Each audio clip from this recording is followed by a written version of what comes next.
Hello everybody, welcome to episode 4 of #RVS does #CCC. Today the topic is titled LGBTQ+.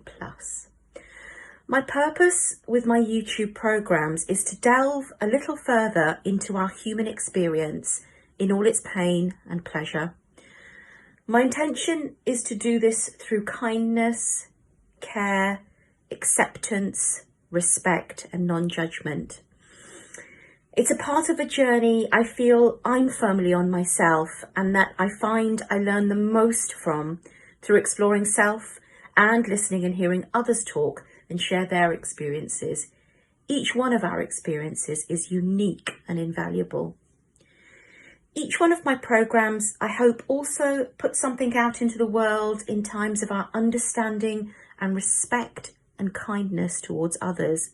That is certainly my intention. This topic today is around another part of our human experience, namely sexuality, perhaps even identity in some way. Being completely honest, it was tough to get many people to open up about this topic, which I completely understand and respect. For some, it's a private matter, and for others, being on camera is not what they would feel comfortable with, irrespective of the topic. For me, the most important thing when I ask anyone to participate is whether they feel comfortable doing so. I'm trying to really open up discussions around topics that I myself haven't always been able to talk fully about or discuss. I assume I'm not alone in this. So next you will see and hear 3 different experiences of being LGBTQ+, and what that means to my 3 amazing contributors to this piece.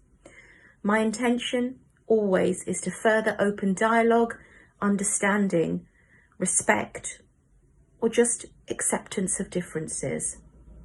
I asked Phoebe, Guevara and Mathew these questions. Number 1, what's your name and how would you describe your sexuality? Number 2, how did you feel in yourself when you realised your sexuality may be different to some of those around you? Can you describe some of those feelings for us? And number 3, if you did have a coming out story, what did that mean to you? And if you feel comfortable telling us, what would you say was the most difficult part of it? Number 4, if you wanted to say something to anyone watching that may be struggling with this part of their identity, what would you like to say? And number 5, if you had a message for society about differences when it comes to the whole sexuality arena, what would you like to say? Perhaps as a society we've become afraid to ask questions, worrying we may offend, look stupid, or inadvertently say something that may upset somebody. That can, of course, happen, and the way we ask is important, but it really is okay to ask questions. We can be afraid, but it really is okay if the intention is to further your own understanding and learn and be respectful about others. So see what comes up for you when you watch this, and please do comment on this piece. Maybe even if you identify with being LGBTQ+, what came up for you? Thank you, and I'll see you at the end. Hello, my name's Phoebe, and I am a queer bisexual woman. I think when I realised that my sexuality was different to those around me, or what might be considered the norm, I felt quite relieved. I felt relaxed in myself that I'd sort of come to realise this thing about myself and that I could have a term for it. So yes, I think for me it came with a feeling of being more grounded in who I was. I sometimes feel like a bit of an outlier in that I don't have a big grand coming out story like some people do. It was quite a gradual realisation for myself that I was queer. And I remember as well when I was growing up, I didn't have any particular interest in relationships, dating, sex, that sort of thing. It was only as I grew older, I found myself thinking, okay, yeah, this is something that I'm interested in, trying, and oh, this is a whole way of being that I'm open to and feel I align with as well. And so yes, I'm quite lucky in that respect that the journey wasn't particularly fraught for me in terms of coming out. There's also a phrase I've heard which is "you can't be what you can't see," and I take this to mean that the more people that you see in your life, whether they're friends of yours, family, people in the media, who are living proudly as who they are, it does make it easier to see yourself doing the same thing. So I think that's really important. To anyone who might be struggling with this part of your identity, I would say you're fine, you're going to be fine, your people are out there, your community is out there, and they're waiting for you whenever you're ready. And coming off of that, I'd say it's completely okay to take your time. There's no wrong or right time to come out. Sometimes if people come out too early, they think, oh, you're just young, you don't know any better. And if you come out later in life, it's, oh, well, how could you not have known by now? But it's all fine, it's all legit, it's your journey. And it's also okay to try out different labels. Queer works for a lot of people I know, bisexual, lesbian, pansexual. You can try things on, see how they fit, and just find your way of moving through the world as you. A message that I would have for society regarding sexuality would be, while not necessarily using the LGBTQ people in your community as spokespeople, do know that it is okay to ask questions if it helps you to reach a place of greater understanding. I would also say, especially if you are in a position of some kind of power, do listen to the concerns of the wider LGBTQ community where you can. That means not just the white privileged ones who we see most representation of. In fact, do especially tune into the rights and needs of the more marginalised under the LGBTQ umbrella, whether that be issues of homelessness, deportations, the rights of trans people. So yes, I would say pay particular attention to these. And yeah, largely notions of acceptance, listening, and generally acknowledging that most LGBTQ people are just going about our lives, living our lives, and thriving as much as anybody else. Hello, I am Guevara and I am a gay man. Now, you would probably recognize that there is a bit of an accent. That's because I was born in the Caribbean. I grew up on the beautiful island of St. Vincent and the Grenadines, and I lived there for most of my life before my parents migrated to the United Kingdom some many years ago now. I knew from the time I was a teenager that my sexuality was not the same as those who were around me.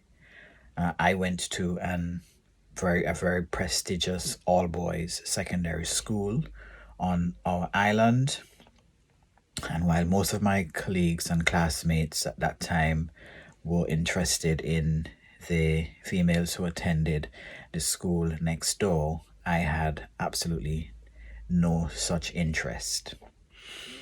Now, the Caribbean is a very religious place. It is also a very homophobic place, and so therefore the laws and customs of the people are not only based on religion, but based on their own prejudices in regard to sexuality.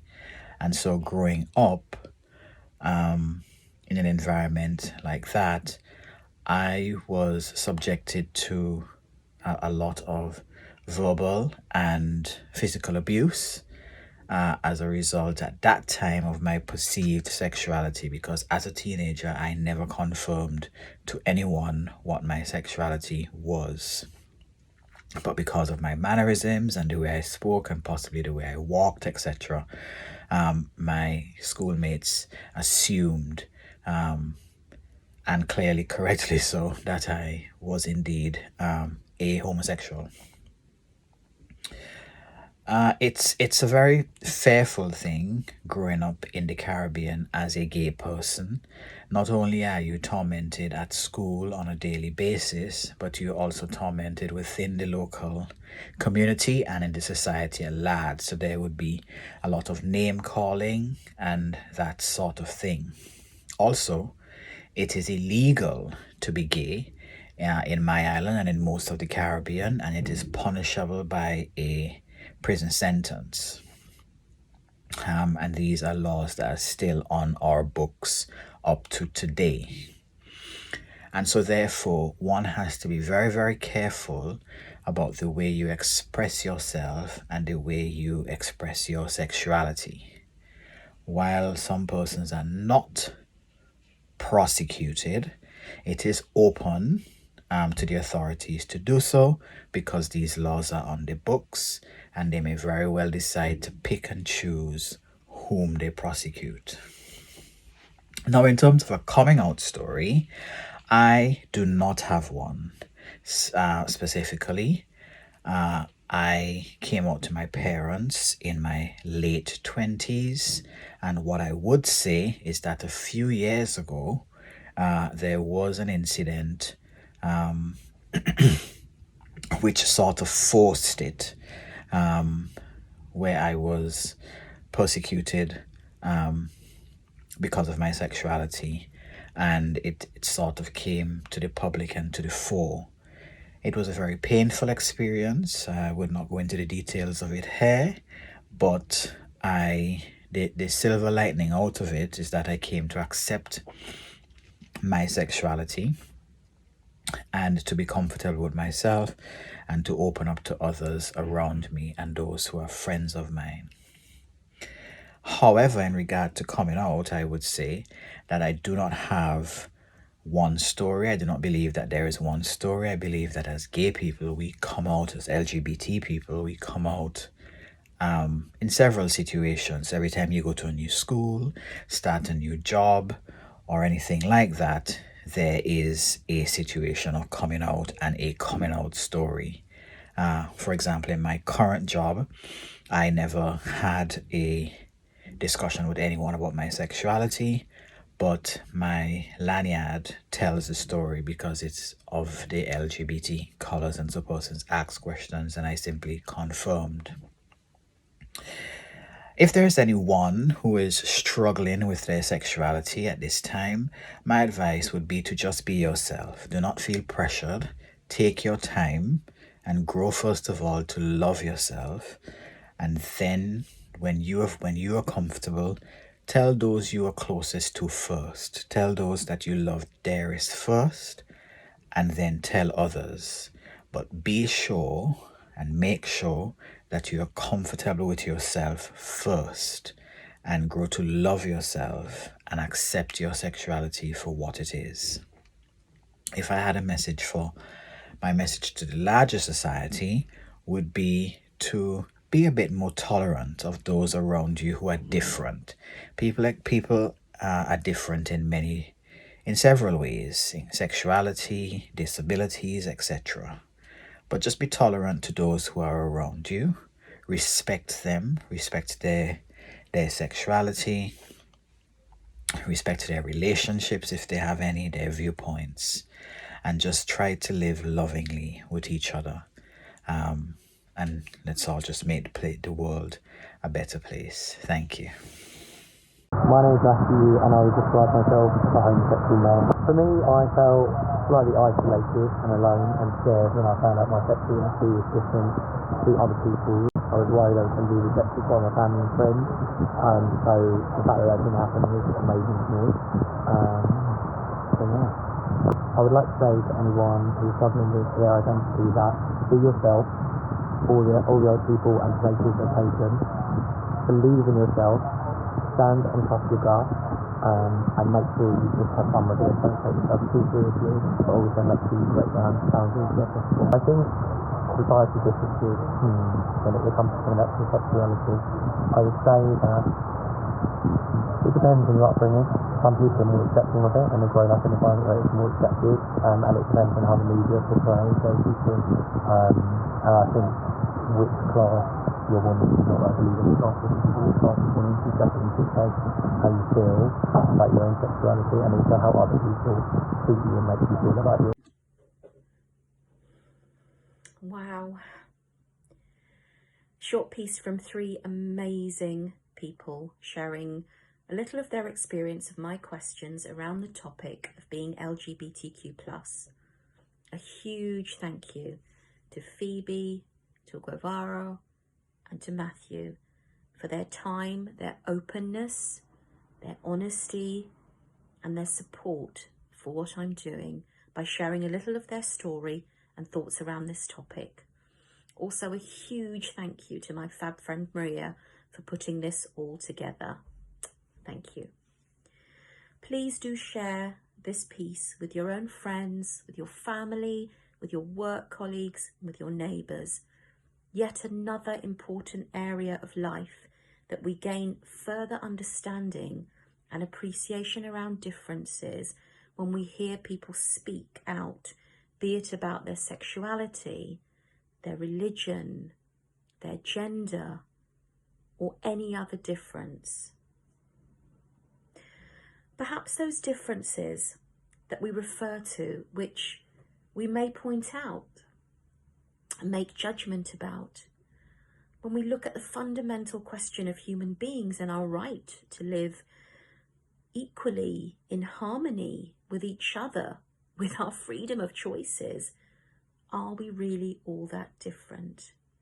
Or does our judgment of that person, our lack of understanding or acceptance of something or someone, create these divides? Just a thought.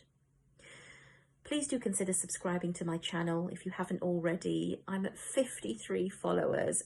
I'm so excited and incredibly grateful to each and every one of you.